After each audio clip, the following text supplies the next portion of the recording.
Возьмите карту и посмотрите на Крым. Полуостров, вдавленный в Черное море. Тонкая перемычка на севере, крутые горы вдоль южного берега, широкие степные просторы в центре. С первого взгляда – окраина. Место, куда попадаешь в конце пути, а не в начале. Но это иллюзия, которую создает современная карта. Если смотреть на ту же точку глазами древнего купца, степного вождя или греческого колониста, картина перевернется. Крым стоит ровно там, где степь встречает море, где бескрайние евразийские пастбища, по которым тысячелетиями двигались народы и скот, упираются в воду, где Черное море, в древности называемое Понтом Эвксинским, гостеприимным морем, открывает путь к Анатолии, к Балканам, к Кавказу, к устьям великих рек. Боспор-Киммерийский, современный Керченский пролив, соединяет Черное и Азовское моря, создавая контрольную точку, через которую шла рыба, зерно, рабы, металл и информация. Ни один народ, двигавшийся с востока на запад через степь, не мог обойти Крым стороной. Ни один мореход, выходивший в Северное Причерноморье, не мог его игнорировать. Полуостров был и барьером, и воротами одновременно. Его горный юг давал укрытие тем, кто умел там держаться. Его степной север открывался в Великую степь. Его берега создавали гавани. Именно это и объясняет то, что произошло с Крымом дальше. На протяжении нескольких тысячелетий, один за другим, иногда перекрываясь, иногда сталкиваясь, сюда входили разные миры.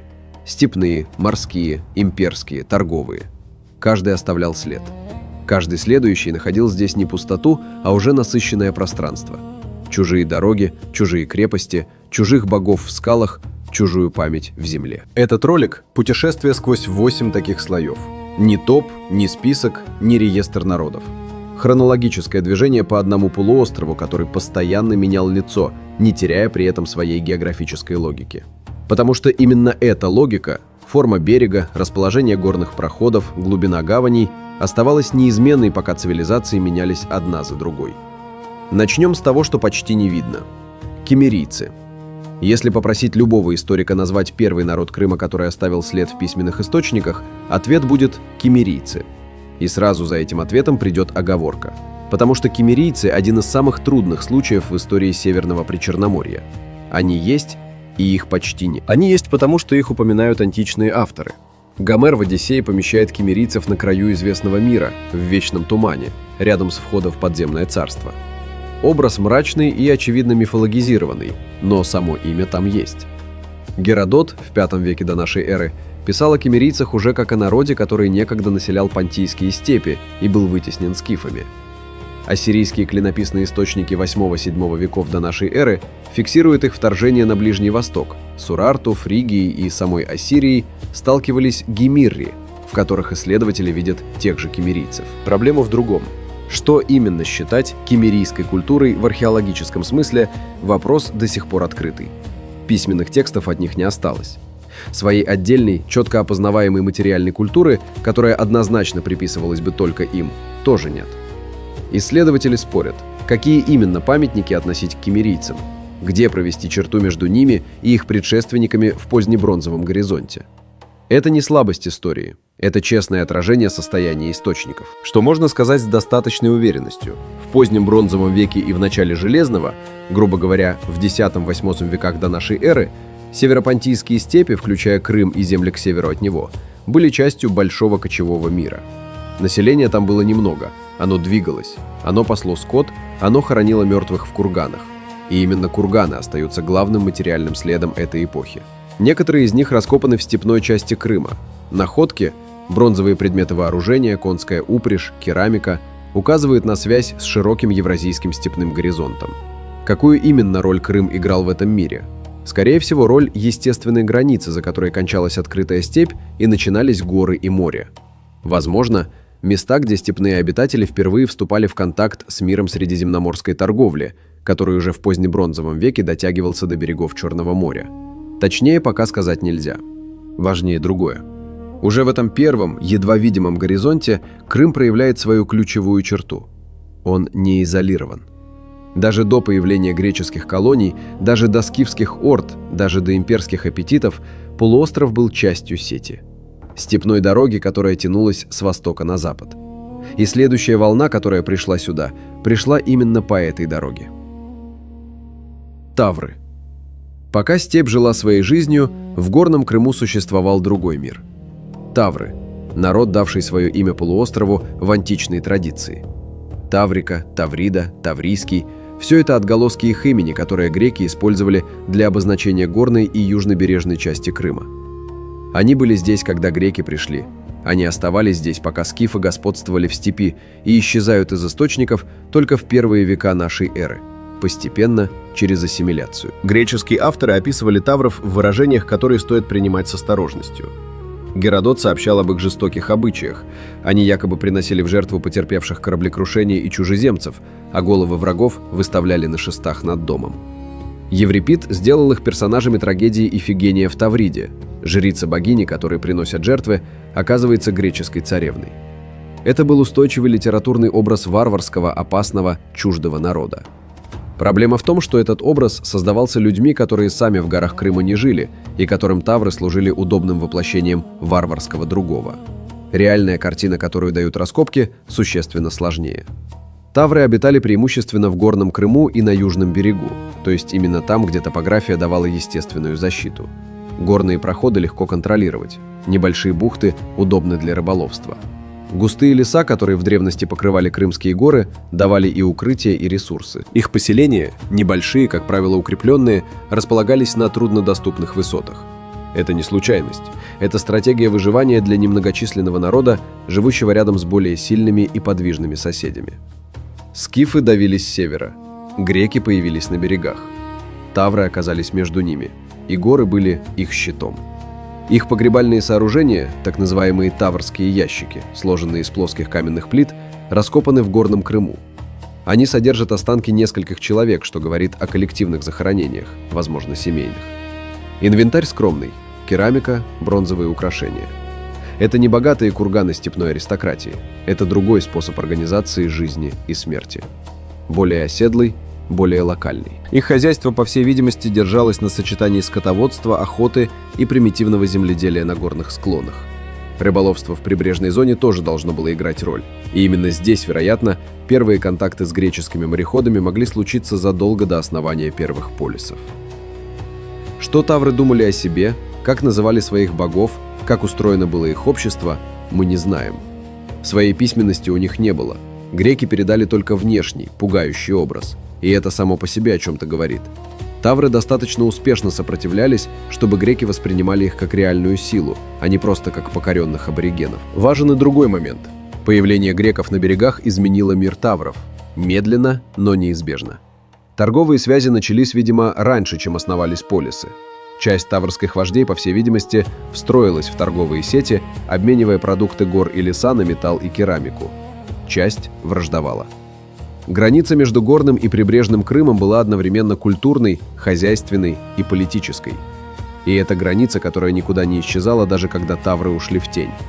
Горный Крым продолжал жить по своим законам еще очень долго после того, как на берегах выросли города, в степи утвердилось царство, а на вершинах перевалов появились дозоры новых хозяев полуострова. Скифы. Скифский мир – это не народ в обычном смысле. Это способ организации жизни в степи, доведенный до состояния цивилизации. Скифы появляются в Причерноморье, вытеснив или поглотив киммерийцев примерно в VII веке до нашей эры. И уже в следующем столетии Геродот посвящает им 4-ю книгу своей истории, наиболее подробное описание степного народа, какое оставила античность. Он рассказывает об их образе жизни, обычаях, военном искусстве и географии их мира. И снова, нужно делать поправку на оптику.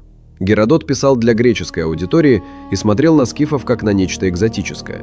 Но в целом его информация подтверждается и уточняется современной археологией. Скифский мир был подвижным. Его костяк составляли кочевники, чья жизнь строилась вокруг скота, коня и периодических набегов. Но называть скифов просто кочевниками значит сильно упрощать. У них была сложная иерархия: царские скифы, родовая знать, рядовые общинники. Была четкая система перераспределения богатств через воинскую добычу и торговлю. Было искусство, знаменитый скифский звериный стиль в металле и кости, который распознается мгновенно и встречается на огромной территории от Карпат до Алтая. И была связь с Крымом, стратегическая, не случайная. Степная часть полуострова – естественная часть причерноморских степей. Для скифской элиты, контролировавшей пути в Крым и из него, это означало контроль над торговлей с греческими городами на берегах. А это была очень серьезная экономика. Греки нуждались в зерне, рабах, мехе, воске, рыбе. Скифы могли это дать и брали взамен металл, вино, ткани и изделия греческих ремесленников. Роскошные золотые вещи, обнаруженные в скифских курганах, это продукт этого обмена. Часть из них сделана в греческих мастерских на скифские сюжеты. Греческий художник изображал скифского зверя или сцену из скифской жизни для скифского заказчика. Смешение с первых строк. Крымские курганы, Куль-Оба, Мелек-Чесменский, множество других – это кладбище скифской аристократии. Богатейшие погребения, в которых рядом с умершим клали лошадей, оружие, драгоценности, слуг. Содержимое этих курганов сейчас в музеях, и оно говорит о мире, где богатство было реальным, власть концентрированной, а связи с Грецией интенсивными. Но самый важный момент в скифской истории Крыма – это не кочевники, это оседание. Где-то на рубеже 3-2 веков до нашей эры, когда скифский мир в причерноморских степях начал слабеть под давлением сармат, нового степного народа, пришедшего с востока, часть скифов двинулась туда, где можно было удержаться – в Крым. Они начали оседать, строить укрепленные поселения, возделывать землю. Главным из этих поселений стал город, который греки называли Неаполем Скифским, а современные исследователи – просто Неаполем Скифским на реке Салгир, там, где сейчас стоит Симферополь. Это была столица позднескифского царства, небольшого, но реального государственного образования, которое просуществовало несколько веков. Неаполь Скифский – это один из узлов, через который Крым входил в большую историю. Не кочевой лагерь, а укрепленный город с каменными стенами, монументальными зданиями, мавзолеями. Там хоронили своих царей. Один из мавзолеев раскопан и изучен. В нем найдены скелеты людей и лошадей, золотые украшения, следы богатого погребального ритуала. Это степная традиция, воплощенная в городском камне. Позднескифское царство неизбежно соприкасалось с греческими полисами. Иногда в торговле, иногда в войне. Херсонес, главный греческий город Западного Крыма, воевал со скифами и просил военной помощи у Понтийского царства. Отношения были сложными и переменчивыми. Скифские цари женились на гречанках, греческие мастера работали на скифских заказчиков. Монеты Неаполя Скифского чеканились по греческим образцам. Это важный момент. Скифы в Крыму уже не просто степной народ на окраине греческого мира. Это политический субъект, который сам формирует свой центр, который строит, который правит, который торгует и воюет как государство, а не как орда. Их конец постепенный. Сначала сарматское давление выдавливало скифов из открытой степи в Крым. Это и породило само позднескифское царство. Потом, спустя столетия, пришла другая угроза – готы. Неаполь Скифский прекратил существование предположительно во второй половине III века нашей эры, после разрушения готами. К тому моменту он уже несколько столетий был частью смешанного мира, где скифское, греческое и сарматское перемешалось настолько, что провести границу между ними было почти невозможно. Смешение – не слабость полуострова. Это закономерный результат его географии. Греческие полисы. Когда греки начали выходить за пределы Эгейского мира в VIII-VI веках до нашей эры, Черное море оказалось одним из главных направлений колонизации. Не потому, что оно было ближайшим, а потому, что оно было нужным. Греческому городу-государству нужны были ресурсы, которых в собственном ареале не хватало. Зерно, прежде всего. Агрикультура на каменистых склонах Балкан и Эгейских островов не могла прокормить растущие города. Рыба, металл, рабочая сила. Все это Черное море обещало давать, если туда выйти, закрепиться, выстроить сети обмена. Греки закрепились. На северных берегах Черного моря выросло несколько десятков колоний, поселений, которые с самого основания были не просто форпостами, а полноценными полисами со своими законами, своей гражданской жизнью, своими богами. Два из них стали определяющими для Крыма. Херсонес Таврический, основан выходцами из Гераклеи Понтийской, предположительно в конце V века до нашей эры, хотя точная дата обсуждается. Он стоит на юго-западном берегу полуострова, там, где сейчас находится Севастополь. Место выбрано не случайно. Удобная гавань, которую можно защитить с суши, ресурсы плодородного полуострова, Гераклейского, открытого к западу от города. Именно этот полуостров превратился в феномен, который историки называют «хорой Херсонеса». Хора – это сельская округа полиса, земля, которую граждане возделывают и которая кормит город. Хора Херсонеса была педантично распланирована. Прямые межевые рвы, виноградники, усадьбы, дороги. Греческий порядок, нанесенный на крымский рельеф. Аэрофотосъемка до сих пор позволяет различить следы этой разметки в грунте, спустя 2000 лет. Это принципиально важный факт. Греки не просто построили город на берегу, они изменили ландшафт вокруг него, систематически, на десятилетия вперед. Хора Херсонеса включала сотни усадеб, которые производили вино и зерно для внутреннего потребления и экспорта. Это не лагерь и не перевалочный пункт. Это встраивание в землю на постоянной основе. Херсонес имел свою конституцию, присягу херсонесцев, текст которой сохранился на мраморной плите и является одним из редчайших примеров подобных документов из греческого мира. Гражданин клялся не предавать город, не раскрывать тайн, защищать демократический строй. Это полис в полном смысле слова. ЮНЕСКО включила Херсонес в список объектов всемирного наследия, прямо указав на уникальность сочетания – хорошо сохранившийся античный город и его сельская округа с системой земельных наделов, которые дают редкую возможность изучить, как именно греческий полис существовал как хозяйственная система, а не просто как набор зданий. Второй центр – Пантикопей.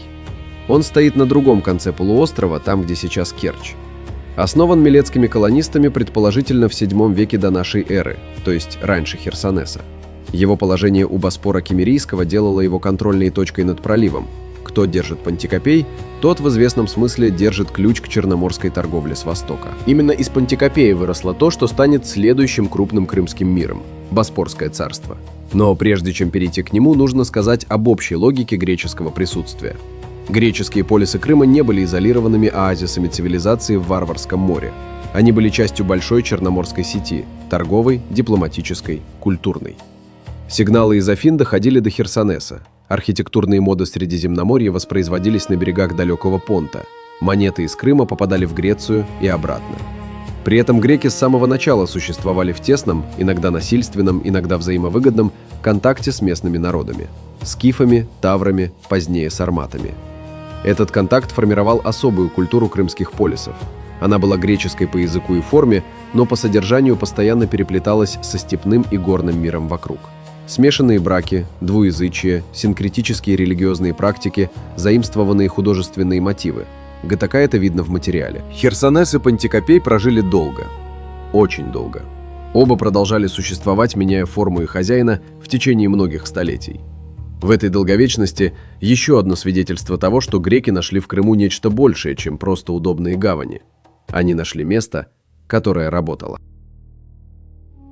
Боспорское царство. Пантикопей стоял у пролива. Это был его главный ресурс и главная уязвимость одновременно. Пролив – это не просто вода. Это пропускной пункт. Все, что шло из Азовского моря в Черное и обратно, проходило здесь. Рыба, зерно, рабы, пушнина, скот. Кто держал обе стороны пролива, тот держал торговлю. И именно этот контроль стал основой для формирования государства, которое не вполне вписывалось ни в одну из привычных категорий. Боспорское царство возникло в конце V века до нашей эры. Его основатели – династия Спартакидов, пришедшая к власти в Пантикопее около 438 года до нашей эры. Кем были спартакиды по происхождению – вопрос, который исследователи продолжают обсуждать. Одни видят в них местную знать, другие – выходцев из Фракии. Ясно одно – они были достаточно умны и достаточно гибки, чтобы создать нечто принципиально новое. Спартакиды не называли себя царями над греческими городами. Они называли себя архонтами, то есть правителями, использовав термин из греческой политической традиции. Но над местными негреческими племенами, синдами, миотами, позднее частью скифов, они принимали титул царя. Это не игра слов, это сознательная двойная идентичность.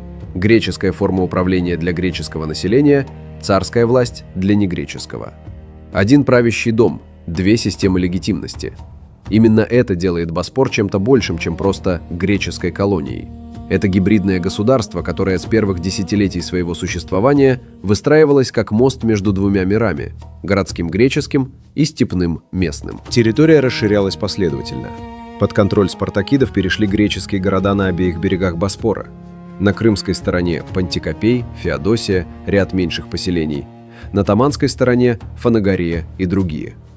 Боспорское царство охватило весь Керченский пролив и прилегающие земли, создав единую торговую зону под одной властью. Что давал этот контроль? Прежде всего, зерно. Северное Причерноморье было одним из главных поставщиков зерна для греческого мира. Афины в период своего расцвета, по некоторым оценкам, получали значительную часть импортного зерна именно отсюда. Боспорские цари это понимали и строили торговые отношения с Афинами как стратегические. Известно, что боспорские правители получали от Афин особые почести, право беспошлинной торговли, почетное гражданство. Взамен – зерновые поставки. Это была не просто торговля, а политический союз, оформленный через экономику. Рыба была не менее важна. Азовское море, которое греки называли Меотидой, славилось косяками тунца и другой рыбы. Боспорские засолочные мастерские, их следы раскопаны в нескольких точках на обоих берегах пролива, производили соленую и маринованную рыбу для экспорта по всему Черноморскому и Средиземноморскому рынку. Это была индустрия, а не кустарный промысел. Большие каменные цистерны для засолки, складские помещения, амфоры для транспортировки. Но рядом с зерном и рыбой шли рабы. Северное Причерноморье было крупнейшим источником рабской рабочей силы для греческого мира. Степные войны постоянно давали военнопленных, которых через Боспор переправляли на запад. Это мрачная и неотъемлемая часть боспорской экономики, и источников, которые ее замалчивали бы, нет.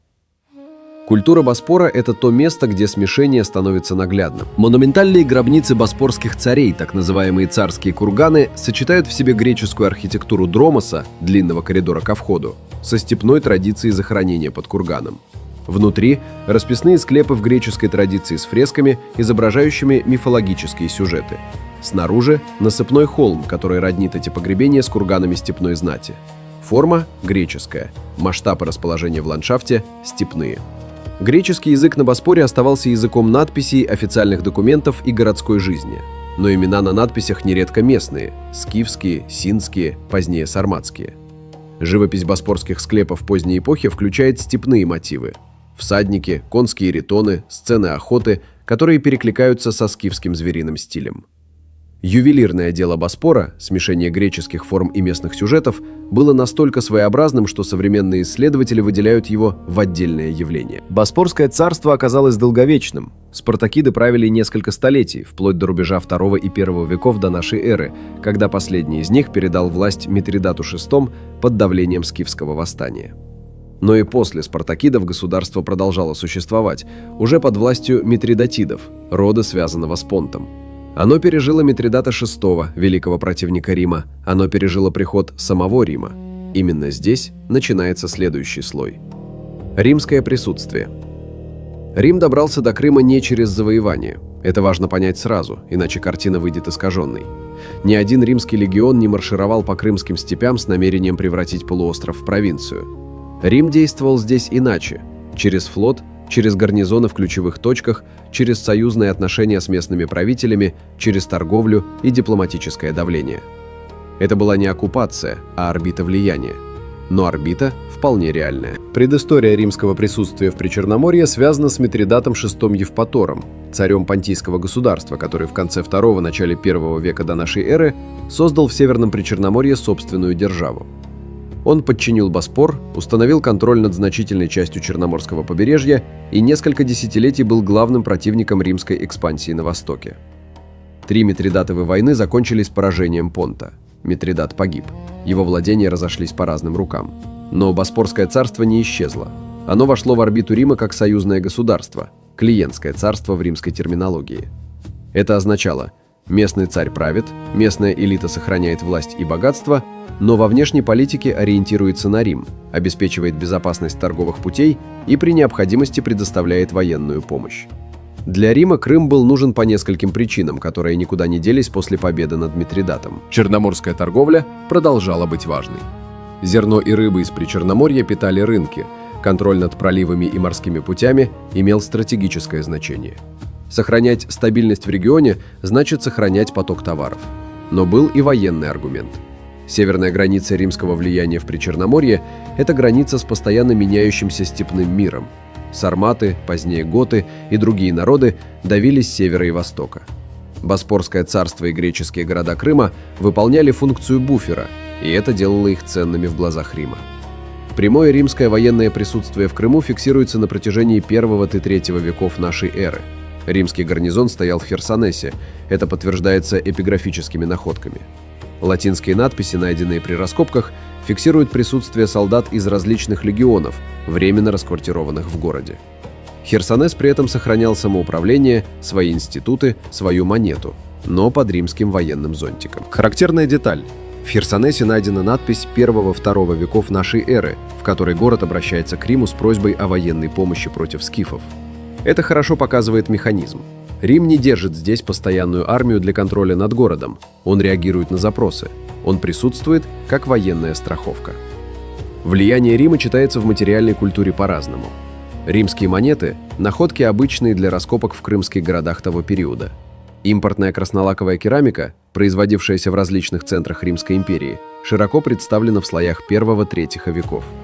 Элементы архитектуры, военного снаряжения, стеклянных сосудов – все это следы интенсивной торговой связи с большим римским миром. На Боспоре эта связь была еще более очевидной. Боспорские цари периодически приезжали в Рим, некоторые из них воспитывались при римском дворе. Их монеты несли изображение и титулатуру, которая сочетала местную традицию с римскими влияниями.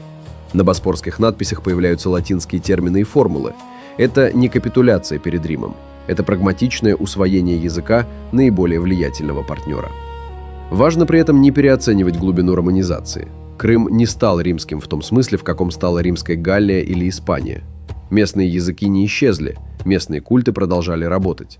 Степной мир за пределами городских стен жил по своим законам. Рим создал здесь не провинцию, а зону интересов, и это различие принципиальное. К III веку нашей эры римское присутствие начало слабеть. Кризис самой империи, давление на ее границы по всему периметру, сложности со снабжением отдаленных гарнизонов – все это сказывалось. А из степей уже надвигалась новая сила, которая изменит облик Крыма радикальнее, чем все предыдущее. Потому что именно тогда, когда римские гарнизоны начинали редеть, с северо-запада через степи двигались готы. Готы и аланы поздней античности. В школьных учебниках готы обычно появляются в одном контексте. Они разрушили Рим, западный мир, античную цивилизацию. Готы – это те, от кого пошло слово «готика», в смысле чего-то мрачного и чужеродного. Персонажи конца, а не начала. Но в Крыму готский след – это не только конец. Это переход. Один из самых сложных и одновременно важнейших переходов в истории полуострова. Готы появляются в Северном Причерноморье в III веке нашей эры. Это германский народ, первоначально живший в Прибалтике, который за несколько поколений переместился на юг по восточноевропейской равнине. Примерно к 230-250 годам готы уже в Причерноморье и сразу становятся одной из определяющих сил региона. В Крым они вошли. Это фиксируется и письменными источниками, и с оговорками археологически. Готы осели прежде всего в горном и предгорном Крыму, то есть там, где прежде держались тавры. Горный Крым снова оказался территорией, которую занимали те, кто умел использовать рельеф для защиты. Что происходило при этом с греческим населением? Оно никуда не делось. Херсонес продолжал жить, он пережил готские набеги, хотя ощутил их последствия. Города Боспора были частично разрушены, частично приспособились. В самой крымской глубинке греческое, местное и германское начало перемешиваться. Одновременно с готами в крымском пространстве появляются аланы, ираноязычный народ, родственный сарматам, пришедший с востока. Аланы и готы оказались в одном регионе, что породило сложную картину. Отчасти они конкурировали, отчасти взаимодействовали, отчасти ассимилировались друг с другом. В позднеантичных и раннесредневековых источниках встречается термин «готаланы», возможно, обозначение смешанной группы. Крымские готы – отдельная и долгая история. В отличие от своих западных родичей, которые двигались по Европе и в конечном счете осели в Испании и Италии, часть готов задержалась в Горном Крыму на очень долгое время. Настолько долгое, что небольшое готоязычное население в горах Крыма фиксировалось еще в Средневековье, возможно, вплоть до XVI-XVIII веков. Крымская готика – отдельный лингвистический феномен, привлекавший внимание ученых, начиная с эпохи Возрождения. Фламандский посол Ожье Гислен де Бузбек в середине XVI века записал несколько десятков слов от крымских готов. Это единственный фрагмент крымско-готского языка, дошедший до нас в записи. Но вернемся в позднюю античность. В 370-х годах нашей эры картина резко изменилась. С востока пришли гунны. Гунны были не готами, это другой мир. Тюрко-монгольского происхождения, пришедшие из глубин Евразии. Их появление было внезапным, стремительным и разрушительным для тех структур, которые успели сложиться в Причерноморье за предыдущие столетия. Готская держава в Причерноморье, то, что исследователи иногда называют Готским союзом, под ударом гуннов рассыпалась. Большая часть готов была вытеснена на запад. Это и дало тот поток переселения народов, который в итоге добрался до Рима. Но Горный Крым снова оказался убежищем. Сюда гунская конница не прорвалась в полную силу. Горы и здесь сделали свое дело. Готское и смешанное готско-аланское население горного полуострова уцелело, и в этой горной нише оно начало меняться. Именно в позднеантичный период в Крым приходит христианство. Это не единовременное событие и не результат одного миссионера. Христианские общины появлялись в черноморских городах постепенно, начиная, по-видимому, со II-III веков нашей эры, как и везде в торговом мире Средиземноморья, через купцов, моряков, путешественников. К IV веку, когда Римская империя официально приняла христианство, в Херсонесе уже существовала христианская община. Есть предание, что здесь в ссылке умер Климент Римский, один из ранних отцов церкви. Насколько это исторически достоверно, вопрос, который исследователи оценивают осторожно. Но сама легенда свидетельствует о том, что связь Херсонеса с ранним христианством ощущалась как реальная уже в древности. В Горном Крыму христианизация шла через готов, и это принципиально важный момент. Готы приняли христианство еще до прихода в Причерноморье. Готский епископ Ульфила в IV веке перевел Библию на готский язык. Это был первый перевод Библии на германский язык. Готы Крыма оказались одними из первых германских христиан в регионе. Что это меняло практически? Начали строиться церкви. Появились монашеские общины в горных пещерах и на труднодоступных склонах, которые давали укрытие от мира. Характер захоронений изменился. Постепенно вместо курганов с богатым инвентарем появились кладбища с простыми могилами, ориентированными по христианской традиции. На месте нескольких укрепленных поселений Горного Крыма позднеантичного времени позднее возникнут или продолжат жить укрепленные городки, так называемые пещерные города. Места, где горный рельеф и человеческое строительство сплелись в особую форму поселения, не имеющую точных аналогов нигде вокруг. Их история начинается именно в этот переходный период, поздней античности, когда римский порядок уже рассыпался, готы уже обосновались в горах, христианство уже меняло облик жизни, а большая история Средиземноморья еще не успела выработать новую форму. Это и есть суть позднеантичного Крыма – мир между мирами. Не полностью античный, не еще средневековый. Горный, смешанный, упрямо живущий, медленно принимающий новую веру, сохраняющий старые крепости и возводящий новые. И именно в этот момент, когда западная часть Римской империи уже агонизировала, когда степь снова была в движении, когда Горный Крым держался в своей нише, с запада начало протягиваться к полуострову другое большое государство. То, которое называло себя прямым наследником Рима и которое переживет его на 1000 лет. Константинополь. Византийский Крым. Бизантин – это слово в обычном употреблении означает нечто запутанное, хитросплетенное, непрозрачное. Сама же Бизантиум, то есть Восточная Римская империя, была организована примерно по тому же принципу. Сложная, многоуровневая, умеющая выживать там, где более прямолинейные державы разрушались. Крым оказался частью этой системы выживания. Для Константинополя полуостров имел несколько взаимосвязанных значений, и ни одно из них не было второстепенным. Первое. Торговая. Черноморская торговля продолжала работать. Зерно, рыба, меха, рабы – те же товары, что ходили здесь при греках и при Риме, продолжали двигаться по тем же маршрутам.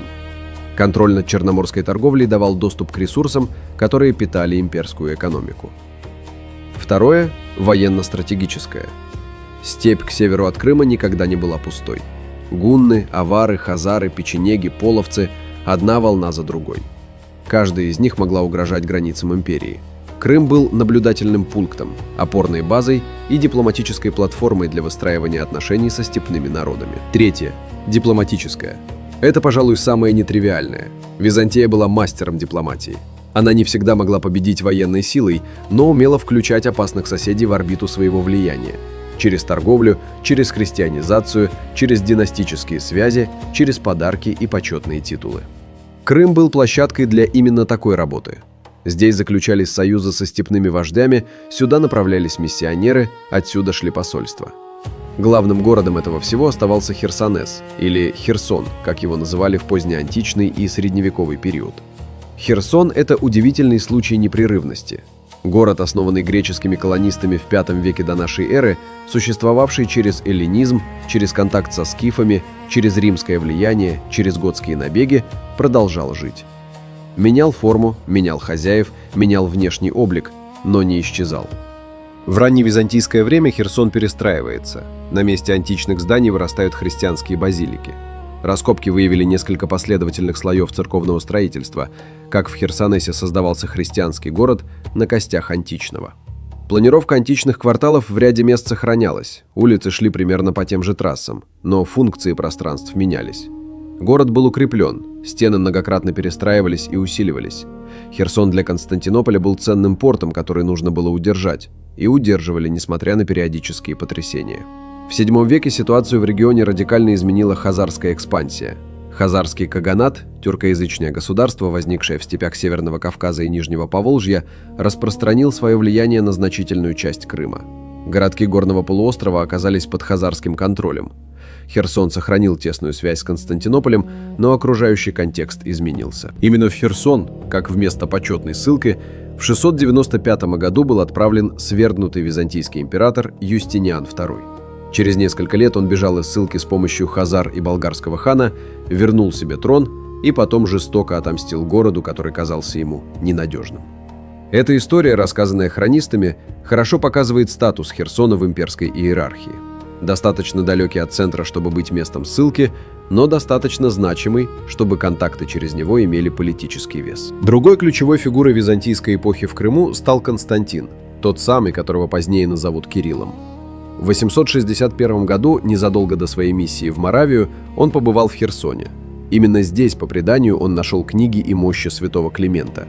Здесь же, по некоторым версиям, он продолжил работу над глаголицей, алфавитом, который лег в основу письменности для славянских народов.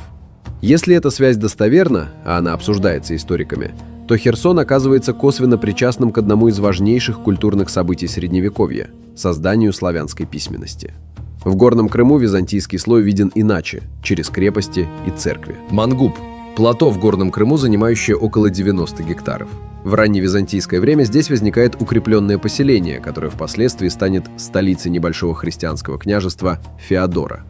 Его история начинается именно в тот период, когда Византиум выстраивало систему опорных точек в горах, отчасти как военные позиции, отчасти как центры христианизации местного населения.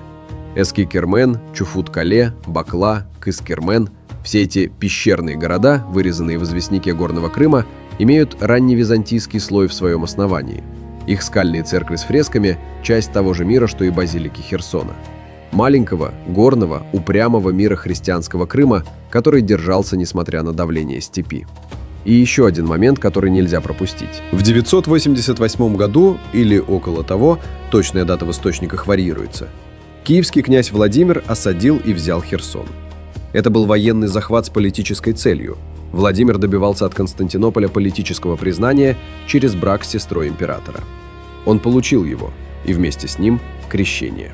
Именно в Херсоне, по летописному преданию, Владимир был крещен. Отсюда христианство пошло на Русь. Эта история важна не сама по себе. Важно, что она делает с Херсоном в исторической перспективе. Город, который греки основали почти 14 веков назад, к X веку нашей эры, успел побыть торговым полисом, скифским соседом, римским союзником, готским соприкосновением, хазарским данником, местом ссылки императоров и теперь становится местом, откуда христианство пришло в мир, который потом назовут Русью. Это не случайность и не стечение обстоятельств. Это результат того, чем Херсон был на протяжении своей истории, точкой, через которую разные миры входили в контакт друг с другом. Он находился в Крыму, а Крым находился там, где сходились пути. Именно поэтому история здесь не заканчивалась никогда. Есть вопрос, который возникает, когда смотришь на весь этот хронологический ряд. Киммерийцы, тавры, скифы, греческие полисы, Боспорское царство, римское присутствие, готы и аланы, византийский Крым. 8 слоев за примерно 1,5 тысячелетия активной письменной истории, не считая того, что было до. Разные народы, разные языки, разные религии, разные формы власти. Разные ответы на один и тот же вопрос – как жить на этом полуострове? Почему именно Крым? Почему один и тот же кусок земли снова и снова оказывался нужен таким разным мирам? Почему ни один из них не смог или не захотел уйти отсюда насовсем, даже когда терял власть? Это не риторический вопрос. Ответ на него конкретный и географический. Что делало Крым магнитом? Чтобы понять логику крымской истории, нужно один раз, очень внимательно, посмотреть на рельеф. С севера в Крым ведет узкая перемычка – Перекопский перешеек. Через него шли все степные народы, через него двигались армии. Через него прогоняли скот и гнали колонны рабов. Контроль над Перекопом означал контроль над тем, кто вообще входит на полуостров с суши. Это была естественная граница, которую можно было держать небольшими силами против большого противника. С востока – Керченский пролив. Он соединяет два моря, но он же и разделяет берега. Кто держит оба берега, тот держит трафик. Кто держит только один берег, тот видит, как торговля идет мимо. Именно поэтому Пантикопей на крымской стороне и Фанагорея на Таманской – это не два отдельных города. Это одна система. С юга горная гряда, поднимающаяся почти до 1500 метров. Она отрезала южный берег от степи, делала его климатически особым местом, мягким, влажным, укрытым от северных ветров. И одновременно создавала в горах пространство, куда труднее всего добраться завоевателю с конницей. Именно поэтому Горный Крым снова и снова становился убежищем для тех, кто хотел устоять, когда равнина переходила из рук в руки. Между горой и степью – предгорья и речные долины, плодородные, орошаемые, пригодные для хлебопашества. Именно здесь ставились города, которые питали себя и снабжали морские пути. А берег, весь периметр около 800 километров береговой линии, давал гавани. Не везде одинаково удобные, но достаточно. Торговый корабль из Средиземноморья мог зайти сюда, разгрузиться, взять зерно и уйти обратно. Рыболовецкие суда работали в Азовском море, самом рыбопродуктивном из всех, что знал античный мир. Военный флот мог зимовать в закрытых бухтах. Вот что получается в итоге. Крым одновременно был крепостью, портом, перекрестком и убежищем. 4 функции в одном месте – это редкость. Это и объясняет, почему сюда возвращались снова и снова. Каждый новый народ или государство, дойдя до Причерноморья, обнаруживало здесь уже готовую систему – гавани, дороги, крепости, торговые связи. Взять это в руки было выгоднее, чем строить заново. И вот что происходило с теми, кто занимал. Как работало наложение? Каждый из 8 слоев, которые мы прошли, входил в Крым не в пустое пространство. Греки, приходя сюда в VII-V веках до нашей эры, не строили полисы в незаселенном месте. Они договаривались с таврами или воевали с ними. Они выходили на уже существующие торговые контакты со скифами. Их хора накладывалась на ландшафт, в котором уже были дороги, переправы, ориентиры. Скифы, оседая в Крыму в III-II веках до нашей эры, строили Неаполь скифский по образцу, греческому. Чеканили монету по греческим меркам, хоронили своих царей с греческими ювелирными изделиями. Степная традиция и городской греческий опыт сплавились в нечто, что не сводилось ни к тому, ни к другому. Рим не отменил греческий полис, он встроился в него. Херсонес при римском военном присутствии оставался грекоязычным городом с собственными институтами, просто теперь с римским гарнизоном и в орбите имперской политики. Готы, пришедшие в Горный Крым, обнаружили там следы таврской и местной культуры, вросшие в скалы. Они не сносили их, они строили поверх, встраивались в ту же систему укрепленных высот, которую до них использовали другие. Византия не создавала крымское христианство с нуля. К моменту, когда Константинополь начал активно работать с Херсоном как со своим форпостом, христианские общины в городе уже существовали несколько столетий. Империя встроилась в уже идущий процесс и стала его оформлять, усиливать, координировать. Это и есть принцип, который работал здесь на протяжении 1,5 тысячелетий.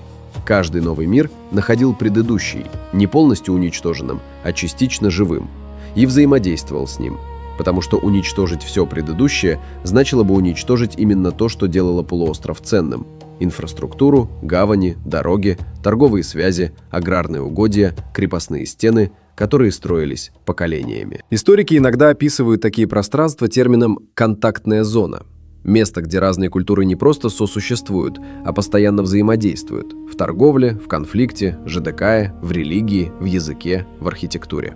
Крым ЖДК лоной, причем не на подокаянии одного века, а на протяжении всей своей ранней истории. Это важно понять потому, что иначе легко впасть в ошибку. Легко смотреть на историю Крыма как на последовательность захватов. Пришел один народ, потом другой его вытеснил, потом третий. Как будто полуостров – это пустая сцена, на которую выходят разные актеры. Но это не так. Полуостров никогда не был пустым. Каждый новый актер заставал здесь живое население, работающие институты, действующие маршруты. И именно поэтому история Крыма – это не история последовательных народов. Это история наложений, в которых каждый следующий слой рос поверх предыдущего, не стирая ЖДК. Что осталось в земле? Если пройти по Крыму с этой мыслью в голове, увидишь другое. В Херсонесе, который сейчас входит в черту Севастополя, стоят руины, накладывающиеся один поверх другого. Греческие кварталы V-III веков до нашей эры. Поверх них ранневизантийские базилики с мозаичными полами. В полах базилик фрагменты античных колонн, пущенных во вторичное использование. В стенах средневекового города античные надгробия, вставленные как строительный камень. Каждый слой брал у предыдущего то, что было под рукой. В Горном Крыму пещерные города с несколькими фазами жизни. Скальные церкви, вырубленные там, где прежде, возможно, стояли другие сооружения. Крепостные стены, перестраивавшиеся снова и снова по мере того, как менялись хозяева и угрозы. В некоторых местах следы нескольких культурных горизонтов в одном стратиграфическом разрезе. Черепки разных эпох, монеты разных правителей, строительные техники разных традиций. Курганы в степной части, многие из них насыпались над более ранними погребениями. Скифский курган над бронзовым погребением. Сарматское захоронение, впущенное в скифский курган. Средневековая яма, прорезавшая все это. Каждое поколение хоронило своих и нередко выбирало уже священное место, уже отмеченное предыдущим погребением. Некрополи античных городов давали место новым захоронениям – христианским, средневековым. Языческие святилища сменялись церквями. Торговые гавани продолжали работать под разными флагами. Это не только крымская особенность. Такое происходит в любом долгообитаемом месте.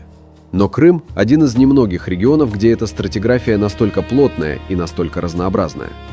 8 культурных слоев за 1,5 тысячелетия письменной истории. И это не считая предыстории и не считая того, что пришло после Византиум. Почему каждый следующий слой рушил предыдущий? И не рушил. Есть соблазн представить смену цивилизаций как катастрофы, следующие одна за другой. Скифы вытеснили киммерийцев. Греки пришли на берега, которые до них принадлежали таврам. Рим подавил самостоятельность боспорских городов. Готы разрушили Боспор. Гунны разрушили готский мир. Это все правда, в каком-то смысле. Смена власти редко бывает бескровной. Разрушения были, города горели, некрополи грабились, население перемещалось. Но если смотреть на более длинный временной отрезок, обнаруживается другое. Ни один из этих ударов не обнулил Крым полностью.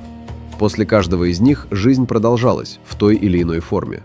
Потому что нельзя уничтожить географию. Нельзя убрать пролив, убрать гавань, убрать перевал, убрать плодородную долину. Они продолжали существовать, и новые хозяева, приходя, обнаруживали, что эти же точки по-прежнему имеют ценность, и начинали их использовать. Херсонес не погибал после каждого потрясения. Он восстанавливался, потому что его гавань никуда делась. Пантикопей горел и возрождался, потому что его положение у пролива делало его восстановление неизбежным. Пещерные города в горах пережили несколько смен политической власти над полуостровом, просто потому что в горы было сложно добраться. Это и есть та самая двойная природа Крыма, о которой шла речь в самом начале. Он был одновременно уязвимым и устойчивым. Уязвимым, потому что лежал на пересечении путей, по которым двигались армии. Устойчивым, потому что его рельеф давал те, кто умел им пользоваться, возможность пережить почти любую волну. Что оставалось, когда уходила власть? Есть еще один уровень, который важен. Когда одна политическая сила сменяла другую, не все исчезало. Кое-что оставалось, иногда в неожиданных формах. Скифы ушли из степного Крыма, вытесненные сарматами и готами. Но скифо-греческая традиция смешанного искусства, которая выросла из их контакта с полисами, она ушла не полностью. Ее элементы видны в позднебоспорской живописи, в ювелирных изделиях сарматского периода. Культурный след пережил политическое присутствие. Греческий язык в Херсонесе пережил эпоху римского влияния. Он пережил готские набеги. Он остался языком города на протяжении всей Византиум-эпохи, то есть продержался в одном месте больше 1000 лет. Это не потому, что кто-то специально его охранял. Просто он был языком торговли, языком церкви, языком администрации. Его было удобно использовать. Христианство, пришедшее в Горный Крым через готов и через греческие общины, стало тем языком, который объединял население полуострова в поздней античности и раннем средневековье, независимо от этнического происхождения. Горный готоязычный крестьянин и грекоязычный горожанин из Херсона молились в одних традициях. Это не делало их одним народом, но давало общую точку соприкосновения. Система укрепленных высот в Горном Крыму, заложенная в позднеантичный период, пережила Византию и использовалась дальше, вплоть до 15 века и даже позже. Мангуб, главная крепость Горного Крыма, держалась дольше всех. Она пала под ударом Османской империи в 1475 году. Но физическая основа, на которой она стояла, то же плато, те же стены, та же логика рельефа, уходила корнями в позднеантичное строительство. Это и есть суть того, что происходило. Власти менялись, но инфраструктура, физическая и культурная, частично переходила к следующему. Дороги, стены, гавани, традиции строительства, аграрные навыки, торговые маршруты – все это было достаточно встроено в ландшафт и в практику, чтобы пережить смену хозяев. Что делает эту историю сложной и почему это хорошо? Есть соблазн рассказывать историю Крыма просто. Взять один народ и сделать его главным, назначить его законным наследником и выстроить линейную нарративную цепочку от него к нам. Этот соблазн понятен, линейные истории удобны. В них есть героизм, преемственность, идентичность. Но крымская история не такая. Она сложная не потому, что кто-то намеренно запутал ее. Она сложная потому, что такой была реальность. Реальность, в которой тавры жили в горах, пока скифы господствовали в степи, а греки строили города на берегу. И все три мира существовали одновременно, на одном полуострове, на расстоянии дня пути друг от друга. Реальность, в которой боспорский царь был греком по культуре и царем над скифами по политике, а его придворный художник изображал степных всадников в греческой технике. Реальность, в которой готский епископ приносил на полуостров германский язык и христианство, а рядом жили греки, которые уже несколько столетий исповедовали ту же веру. Реальность, в которой Херсон был одновременно греческим городом, римским союзником, хазарским данником и Бизантиум-форпостом. Иногда все это в рамках одного поколения. Принять эту сложность – это не признак слабости мысли. Это признак того, что история понята точно. Потому что полуостров на перекрестке – это не место одной цивилизации. Это место, где цивилизации встречаются.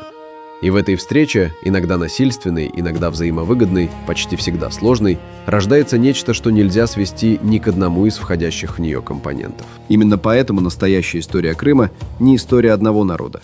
Это история перекрестка. А у перекрестка нет одного хозяина. Есть только поток. И те, кто через него проходит. 8 слоев – это не все. После Бизантиум пришли половцы, монголы, генуэзцы, Крымское ханство, Османская империя, Российская империя. История не остановилась на IX-X веках, она продолжалась. И каждая следующая эпоха снова воспроизводила тот же принцип. Новая сила приходила в Крым, обнаруживала, что там уже есть что-то ценное, и начинала это использовать, перестраивать, встраиваться в существующее. Это значит, что 8 слоев, о которых шла речь в этом ролике, это не вступление к настоящей истории. Это сама история. В ее фундаментальном виде, как пространство, однажды обжитое и оснащенное смыслом, продолжает притягивать к себе мир за миром. Херсонес до сих пор стоит на краю Севастополя. Его руины – это не музейный экспонат, не памятник одной цивилизации. Это срез. В нем одновременно читается греческий полис, римское присутствие, ранневизантийская базилика, средневековый город. Все это в одном месте, в одном грунте, на одном берегу. Курган в степи – это тоже срез. Насыпанный одними, прорезанный другими, обходимый третьими. В нем несколько культур, несколько эпох, несколько чьих-то смертей. Скальная церковь в горах – это срез. Вырубленная в известняке, расписанная фресками, брошенная, снова использованная, снова брошенная. Крым – это не коллекция народов, не список завоеваний, не чья-то собственность, переходящая из рук в руки. Это стратиграфия. Накопленный за тысячелетия разрез, в котором каждый слой реальный, со своей культурой, своим языком, своей верой и своими мертвецами. И единственный способ понять его честно – это не выбирать один слой и объявлять его настоящим, а смотреть на все сразу. Видеть, как они соотносятся, как один вырастал из другого, как то, что казалось концом одного мира, оказывалось началом следующего. Потому что именно так и работает история на перекрестке. Не как прямая линия от начала к концу, а как слои, которые копятся один поверх другого, в земле, которая никуда не уходит. Подпишитесь на канал и пишите в комментариях, что вы думаете об этом.